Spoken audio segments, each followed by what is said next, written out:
Pyeongchang, South Korea. Shaun White's train of thought was briefly derailed on Tuesday by the music blaring at Phoenix Snow Park. The song was "Ain't No Mountain High Enough," and the lyrics seemed fitting: "No wind, no rain, nor winter's cold can stop me, baby." White, 31, had just produced two near-perfect half-pipe runs to lead the field in the qualifying event. On Wednesday, he proceeded to outdo himself and everyone else in the final.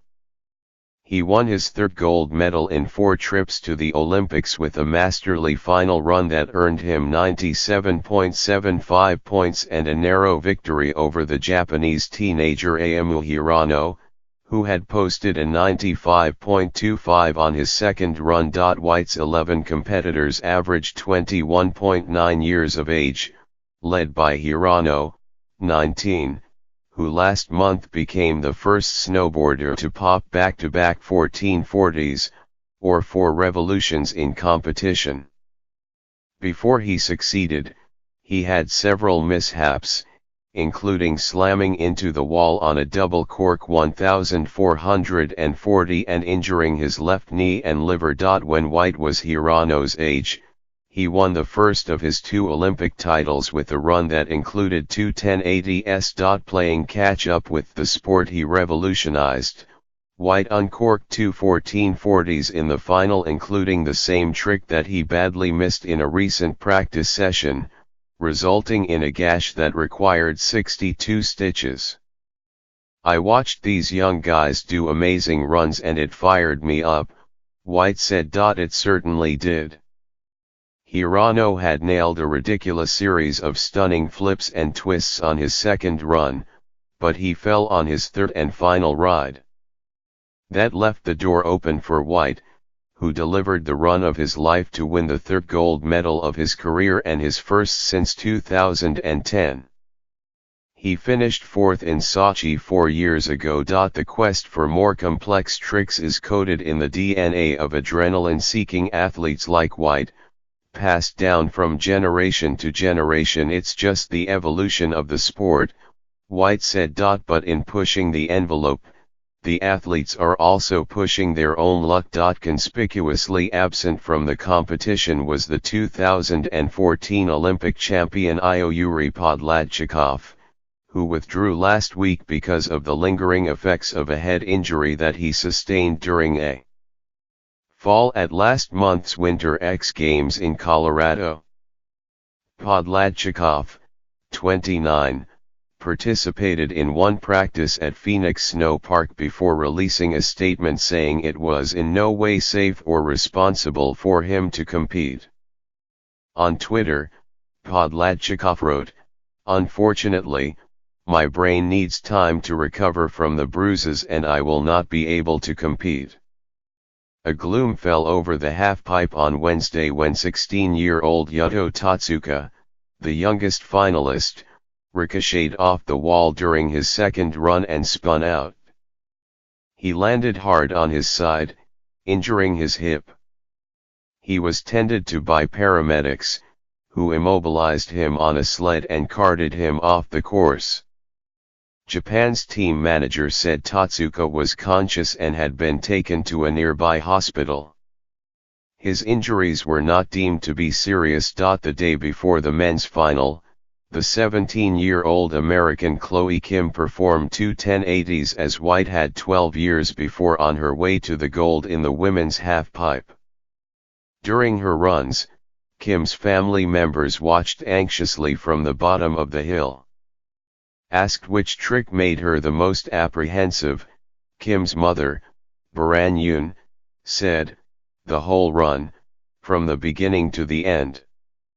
While Kim celebrated, one of her fellow teenage competitors, Emily Arthur of Australia, assessed the damage after she face-planted near the end of her third run. Arthur, 18, who finished 11th, remained face down in the snow for several seconds before she shakily got back on her feet. She had a bloodied nose, a swollen lip and a swollen eye, and she said her head hurt, but she later told an Australia Channel 7 reporter, "I'm good and I'm alive." Roughly 7,000 miles away, Kevin Pearce was rattled by Arthur's fall as he watched the final from his home in Vermont. "It looked so bad that I just hope she takes it seriously enough and gets the help she needs," Pearce said in a telephone interview. According to an Australian team official, Arthur was checked by a team doctor, who didn't believe she had suffered a concussion but said that she would be monitored for the next 36 hours. Arthur's crash reminded him of a bad spill that he walked away from during a U.S. qualifier before the 2010 games. "For the next several days his head didn't feel right," Pearce said, but he kept his symptoms, nausea, sluggishness, and mental fogginess, to himself. He was expected to challenge White for the gold medal at the Vancouver Games, and he did not want to jeopardize his chances of making the Olympics. Less than 2 weeks later, Pearce sustained a traumatic brain injury during training when he hit his head on the edge of the halfpipe. He remained in a coma for weeks. In retrospect, he said, he believes that he sustained a concussion in the earlier fall and that it contributed to the later crash that ended his competitive career.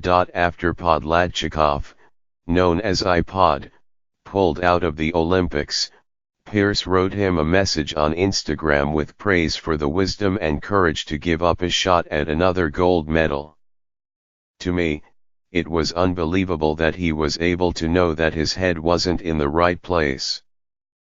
Pearce hoped Arthur would show the same prudence. "I just hope she can take it from people like myself and iPod and take care," he said. "With the brain, you just never know if you're okay until it's too late." Pearce and his older brother Adam, whom he followed into snowboarding, have called for a concussion management protocol that would require young athletes to undergo baseline testing, a computerized assessment that measures reaction time, memory capacity, speed of mental processing, and executive functioning of the brain. Then, if they crash, they can be tested and have those scores compared with their baseline numbers. "We're not saying that snowboarding is too dangerous," Adam Pearce said in a telephone interview, "but there has to be common sense. Why can't there be more attention paid to when things maybe don't go right?" In the aftermath of his crash, the Pearce brothers established a non-profit organization, Love Your Brain, to raise brain health awareness. Kevin Pearce, 30, still experiences double vision, but his sight has improved enough that he recently was able to ditch the corrective glasses that he had been wearing for the past 8 years. March is Brain Injury Awareness Month, and Pearce and his brother have been preparing for international programs aimed at cultivating resilience and community through yoga, Pearce's latest passion.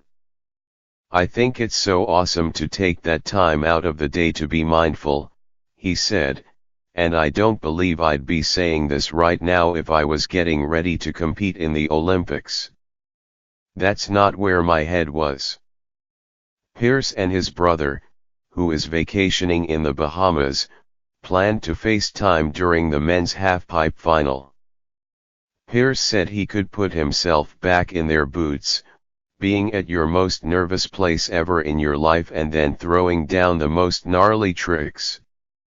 He wouldn't trade places with any of them. Not even his former rival White, whose longevity and steely composure under pressure amaze him, but, he said, "I don't know how many people benefited from me when I was snowboarding, how many lives were impacted by my tricks. Now I am hearing how I'm changing so many people's lives. It's pretty cool."